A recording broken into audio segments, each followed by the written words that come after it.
when people are asking me like what's on trend, I'm like, well, what looks good on your body? What shapes your body better?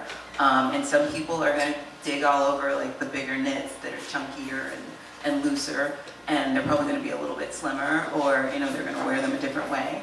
And some people are gonna dig on the crazy crops that are all over the place, and I'm like, hitting your leg like all over this area. Like there were crops like all down here, and like there was no set crop.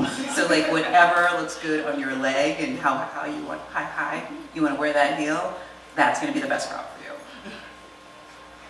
Yeah, I would agree. I have a problem with overstimulation. I like everything. So, and I have a lot of stuff, and it's really hard for me to get rid of stuff. So I feel like, when it comes to dressing for trends, I like to look at something and I'm like, is this something that was so specific that year? For example, a peplum top, which I'm really surprised they mentioned on here was a trend. Is that something so specific that I really only saw it one season and it was like everywhere, and then I didn't see it again, then maybe I can get rid of it. Otherwise, if it's something that I feel like I could still mix in, even if it's an oversized bomber jacket, can I belt this over a dress and still wear this like when the big size stuff isn't in? Sure. So I think it's sort of just narrowing it down and getting creative with the way you're styling things too, especially the oversized silhouettes. I really love that at any time, but there's a way that you can wear those things even beyond, even next year when they're like the 80s is totally out. You can still wear those things in a flattering way to where it'll still look fashionable. What were some of the surprising trends that you saw from the video? Peplums. I don't know why they mentioned peplums again. Yeah, it was like all over. Yeah. No, and also shearling, I definitely thought that was going to be a one and done thing too. Like I thought for sure we were not going to hear a word about shearling after last fall, so I was really surprised about that too. I would say especially like I don't know about like they mentioned like the jumpsuit like going crazy, and like the funny thing is it's like fashion wants to make that happen because it looks really good on models. It does not look good on most people. Like you could never get the crotch right.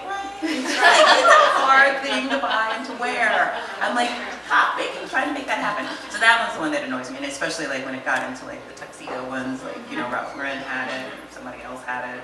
I was like, that's not gonna happen. Like even at Banana Republic, they had like a tuxedo one's jumpsuit thing. Anyway, but that's the one I find the most annoying. But all the other ones, I'm like, it's like things you might see on other people. Like I don't really get like super annoyed. Like like the crop top thing, which I thought looked super cute on like models, but it's not mine. I like a peplum because it hides things. I totally agree with Debra on the jumpsuit thing, just because. Hey, I'm wearing a jumpsuit. No, hey.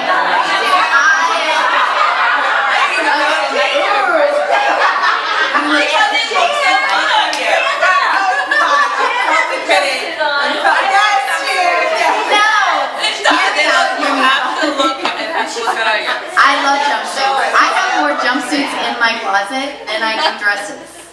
It's a sick. I love jumpsuits. Love the jumpsuit.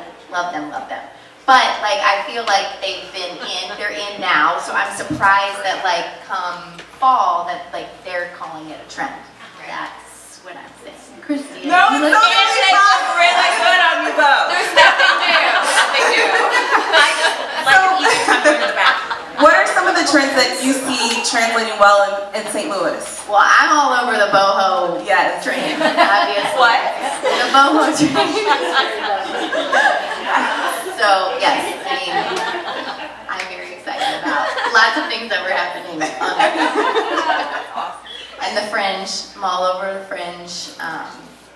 So yes, fringe, the boho trend, the mixing of prints. Yeah, I love all of it.